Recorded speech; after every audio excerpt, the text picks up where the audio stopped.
निवेश बाजार के जोखिमों के अधीन है। स्टॉक मार्केट का एक असूल है, पैसा यहाँ जाता सबमर्सिबल पंप से है, आता म्युनिसिपैलिटी के नल से है। ये बड़े पैसे का गेम है, इसको मैनिपुलेशन नहीं, इसको बल्क ट्रेडिंग कहते हैं। अब गंगा बह रही है तो वहां तो भाई सब जवार भाटा सब आएगा ना।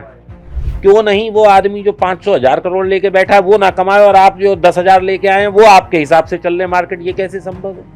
कैपेसिटी टू इन्वेस्ट देखिए कितनी है, सारे इंस्ट्रूमेंट अच्छे हैं। म्यूचुअल फंड में भी इन्वेस्ट करते हैं, वो क्या कहता है, बाजार निवेश बाजार के जोखिमों के अधीन है। जैसे ही आप कोई भी ब्रोकर का टर्मिनल खोलते हैं वहां पे एक वार्निंग आती है कि 10 में से 9 लोग नुकसान लेते हैं इस मार्केट में। जब आपको पता है कि आगे आग जल रही है तो क्यों हाथ जलाने गए हो भाई? लोग अब सिगरेट की उस पे पहले लिखा होता था cigarette smoking is injurious to health, लेकिन कुछ अनपढ़ लोग थे, नहीं पढ़ पाते थे, तो उन्होंने कैंसर की इसकी फोटो लगा दी कि अब तो भाई सबको दिखेगा।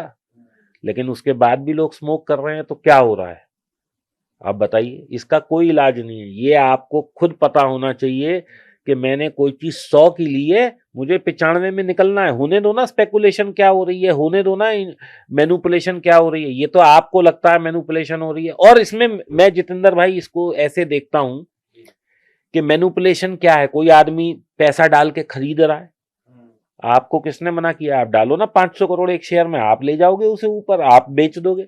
इसको मैनिपुलेशन नहीं, इसको बल्क ट्रेडिंग कहते हैं। आप इसको मैनिपुलेशन समझ रहे हैं क्योंकि आप उसके साथ नहीं चल पा रहे हैं। अब गंगा बह रही है तो वहां तो भाई सब जवार भाटा सब आएगा ना। अब आपको अगर नहीं आती तो आपको अगर यहाँ पानी तेज था मैं डूब गया, तो तुझे जाने से पहले नहीं पता था कि यहाँ पानी तेज लाइफ है? जैकेट लेके चलते। क्यों आपने अपना होमवर्क नहीं किया? क्यों आपने 15 दिन उस चीज को ऑब्जर्व नहीं किया? अब आप कह रहे हो कि भाई साहब एक्चुअली क्या होता है, जितने भी लोग हैं ना उन्हें ये सब चीजें बाद में पता लगती हैं।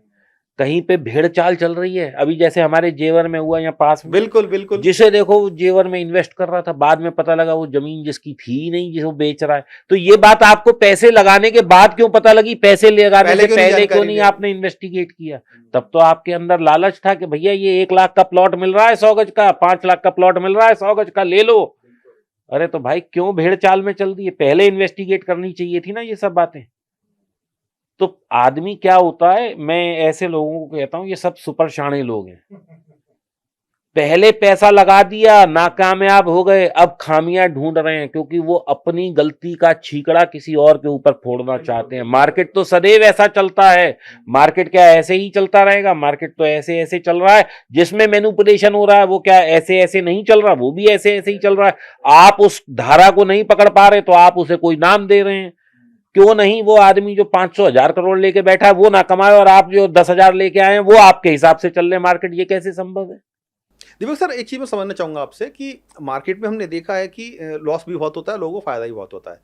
कौन से ऐसे मेन एरियाज़ हैं जहाँ पर लोग नुकसान बहुत ज़्यादा उठाते हैं और फ़ायदा ही बहुत ज़्यादा लेते हैं? क्योंकि मार्केट बहुत अलग अलग तरीके से काम करती है सर, हर तरह के शेयर्स वहाँ पर होते हैं और बहुत सारी स्कीम्स होती हैं, बैंक लेकर आते हैं, मार्केट्स में SIPs हैं, ETFs हैं, गोल्ड है, सिल्वर है, क्रूड ऑयल्स हैं। कौन कौन से ऐसे सेक्टर्स हैं जहाँ पर जनता खास तौर से नुकसान बहुत ज़्यादा उठा लेती है बिना जानकारी, क्योंकि वो घुस जाते हैं मार्केट में, जानकारी होती नहीं जैसा कि आप बता रहे हैं। कौन से ऐसे सेक्टर आपको लगते हैं कि हाँ जहाँ लोग सबसे ज़्यादा नुकसान खा रहे हैं, और कौन से वो सेक्टर जो सबसे ज़्यादा फायदा भी दे रहे हैं?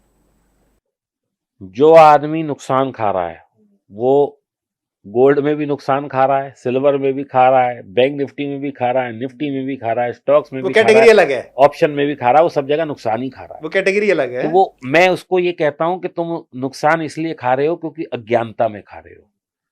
देखो साहब, कोई सा भी आप इंस्ट्रूमेंट ले लें जो मार्केट में उतार चढ़ाव के लिए आ गया, वो हजारों करोड़ लाखों करोड़ का इंस्ट्रूमेंट है। वो कोई ऐसा नहीं है कि वो 200-500 करोड़ में भी कहीं झूल रहा है। ठीक है, आप अपनी कैपेसिटी टू इन्वेस्ट देखिए कितनी है।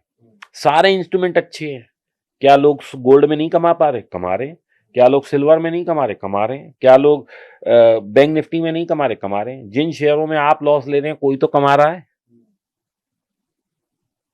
तो कुल मिला के मेरे को तो ये समझ आई है कि अगर आप लॉस में हैं तो आप अपने अज्ञानता की वजह से हैं, किसी और का कोई वो नहीं है इसमें, किसी और का रोल ही नहीं है। स्ट्रेटेजी होनी चाहिए मतलब है पूरी तरीके से। स्ट्रेटेजी से ज्यादा ज्ञान होना चाहिए जी। मैं हमेशा ये कहता हूँ, you can only win if you have good education about the product you are investing.